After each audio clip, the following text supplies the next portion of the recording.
Yalan yoktur benim aydan o sözümden. Ömür baki gayrı kalbi gönlümden. Senin kıyın kendir o elim yüzünden. Aydayım aytma inme hoca hanım. Senin kıyın kendir o elim yüzünden.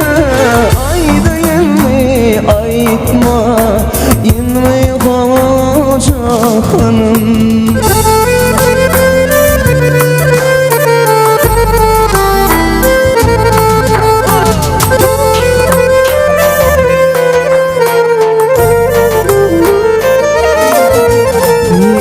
Aşığına bak gittim o elimden.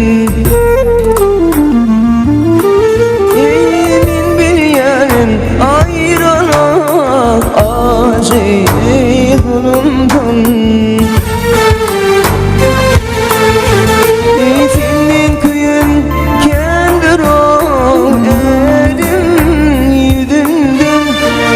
Aydayım aytma inme hoca hanım. Senin kıyın kendir o elim yüzünde. Aydayım aytma inme hoca hanım.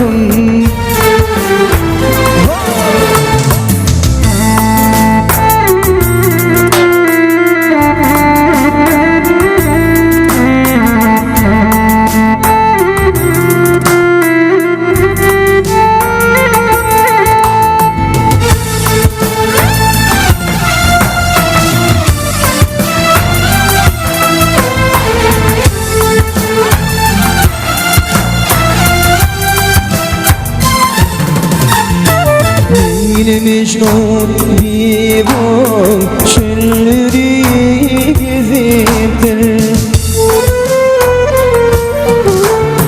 Bir haşirin diye dağları yarıktır.